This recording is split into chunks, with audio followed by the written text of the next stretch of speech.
Bom dia, boa tarde, boa noite, galera. Como vocês estão? Espero que bem, mesmo diante desse todo esse contexto. Mas enfim, né? Eu, professor Gustavo, vou falar um pouquinho com vocês hoje sobre a associação ecológica. Mas antes de iniciar, né, sobre todo o conceito do que é associação ecológica, vou dar um pouco de exemplo sobre o que seria, né, esse evento. Aqui a gente tem um exemplar, né, de uma foto da cidade chamada Pripyat, na Ucrânia, que é onde ficava a usina nuclear de Chernobyl. Para quem não sabe, lá em 1986, houve um acidente nuclear nesse local. E aí, né, por conta de todo o perigo de radioatividade né, desse acidente, o governo da Ucrânia, ele decidiu que ia fazer uma evacuação de toda essa área de 30 quilômetros desse município. E aí, a partir disso, né, sem nenhum tipo de intervenção humana, os organismos, né, que tinham ali ao redor foram ocupando esses locais onde eles não estavam. Tanto plantas, animais, fungos e todos os outros tipos de seres vivos que nós temos foram ocupando esse lugar, né, de maneira gradativa ao decorrer de todos esses anos. E como que se dá isso, né? Tipo, o que que acontece, né? A planta, né, com seu poder erosivo, vai dando substrato para esse local para que venham outros tipos de organismos. Mas, né, vamos logo já para esse assunto, né, que é a associação ecológica, que em conceito a gente chama de mecanismo ecológico de ocupação ou reocupação de um ambiente, sendo ela anteriormente ocupado por seres vivos ou não tendo nenhum tipo de ocupação anteriormente.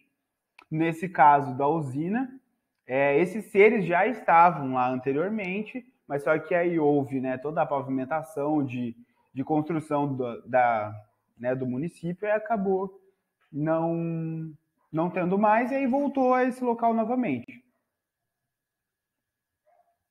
E aí nós temos dois tipos, né, de sucessão ecológica. Nós temos a primária, que é quando ocorre a ocupação de uma biodiversidade de um determinado ambiente, não era habitado anteriormente, é uma primeira ocupação, né, e um exemplar disso, né, de uma ocupação pela primeira vez, nós temos essas ilhas vulcânicas que tem aqui na imagem, que é quando entra em erupção no meio do mar, aí todo esse fragmento de lava acaba se congelando não, se endurecendo, enrijecendo, formando rochas, e aí a partir dessas rochas vai se criando novos organismos por ali, né? Vai se fixando organismos por aí.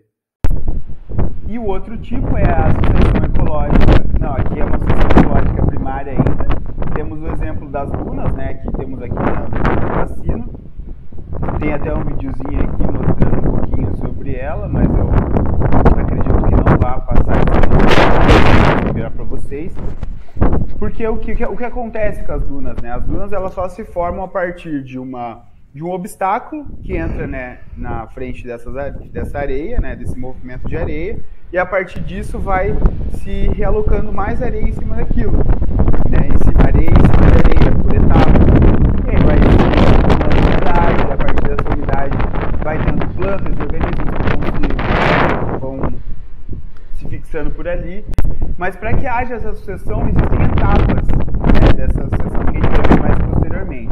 E aí tem um outro tipo de sucessão ecológica, que é a sucessão secundária, que é proveniente de uma reocupação desse ambiente, ou seja, esse ambiente ele já era ocupado, mas só que aí por alguma degradação desse ambiente não existiu mais, aí ela reocupou, né? Um exemplo disso são os desmatamentos, ou aquele próprio acidente nuclear que eu tinha falado primeiramente, que é um exemplar, né, de sucessão ecológica secundária. E aí essa biodiversidade vai reocupar esse local, né, esse ambiente. E as etapas, né, dessa sucessão ecológica que eu falei anteriormente, ela se dá dessa forma, resumidamente. Aqui primeiramente a gente tem um ambiente nu, né, onde foi degradado por uma circunstância ou porque está sendo novo, né, no caso de uma sucessão ecológica primária. E aí depois aí temos a sucessão, a etapa pioneira, que é onde temos os organismos iniciais, aí depois os intermediários com os organismos intermediários, depois a comunidade aqui, né, clímax, que é a etapa clímax de estabilidade, onde a gente já tem a etapa máxima, né, da sucessão ecológica.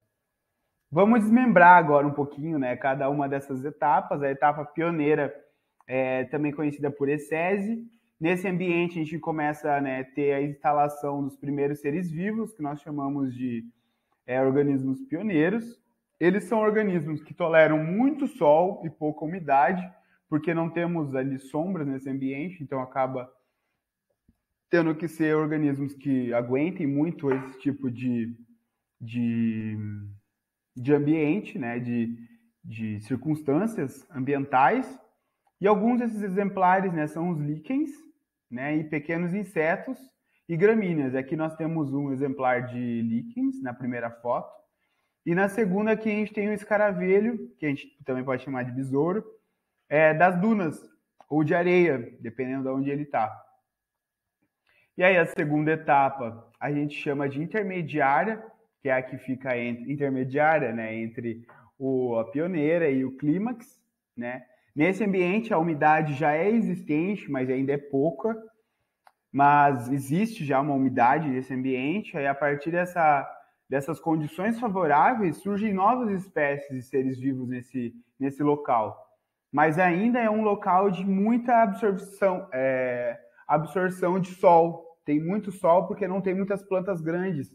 O que a gente tem nesse local são pequenos arbustos ou arbustos, roedores, que são roedores herbívoros, né, que não dependem ainda de alimentação de outros animais, no caso, um roedor carnívoro, né?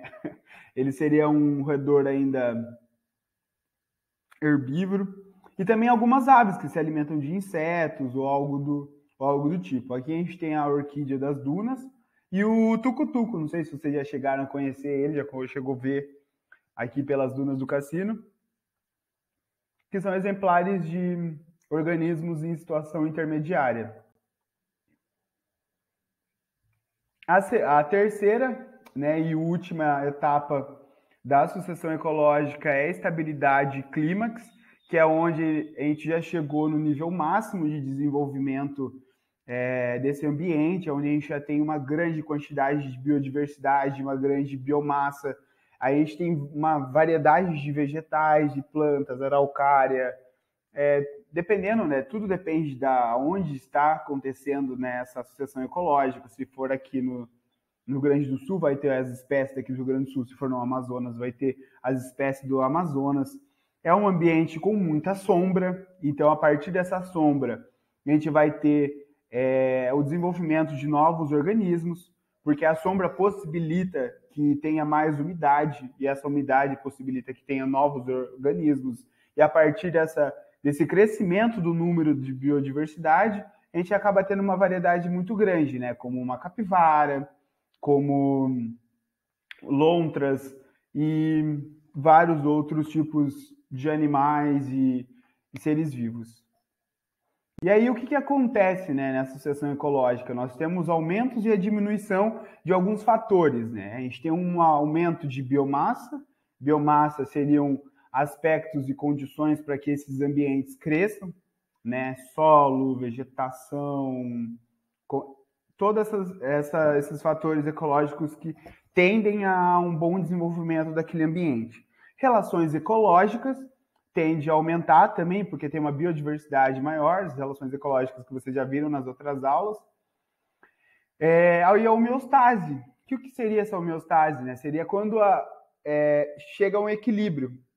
Né? Sabe quando o nosso corpo está fora de equilíbrio, a gente fica muito cansado? Não, a gente fica com dores, a gente fica com febre, sabe? E todas essas reações que o nosso corpo tem são mecanismos da gente voltar a essa estabilidade, né? Esse equilíbrio do nosso corpo. Isso também acontece no ambiente. Para que eles tenham esse equilíbrio, eles precisam de vários fatores, né? Envolve temperatura, recursos hídricos, né, água e vegetação. E tudo isso tende a uma maior homeostase. Então, tipo, desde aqui do início, né, que a gente tem a estação pioneira, depois intermediária, isso vai aumentando essa homeostase. Mesmo que a gente corte uma árvore, não vai fazer diferença em toda essa homeostase, porque a gente tem todo um outro ecossistema que dá suporte para ela. Mas se a gente corta, sei lá,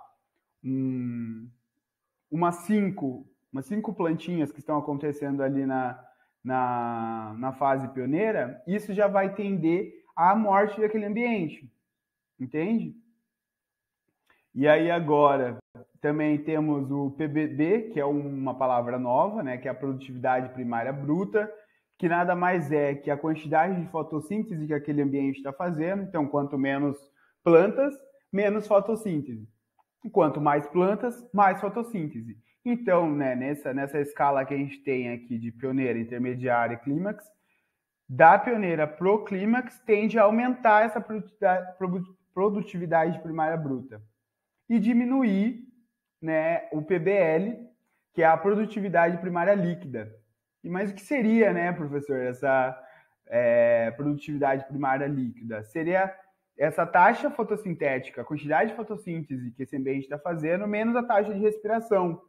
Taxa de respiração é o quanto que esse organismo está consumindo dessa matéria orgânica, do oxigênio, do carbono, né, dos recursos hídricos. E essa taxa de respiração, ela tende a ser maior quanto mais organismos tem nesse ambiente. E aí, nessa subtração, acaba diminuindo. Entende? E aí, isso é algo que cai muito no Enem, tá, pessoal? Tipo, tenta, caso vocês não consigam entender bem isso que eu falei para vocês me chamam, que eu vou tentar explicar um pouquinho melhor para vocês, independente de onde vocês me chamem, tá bem? Mas isso aqui é algo muito importante. E aí aqui estão as referências, tá, da nossa aula. E chegamos ao fim da sessão. Espero que vocês tenham um bom resto de semana e qualquer tipo de dúvida é só me chamar, tá bem, pessoal? Beijão e uma boa tarde.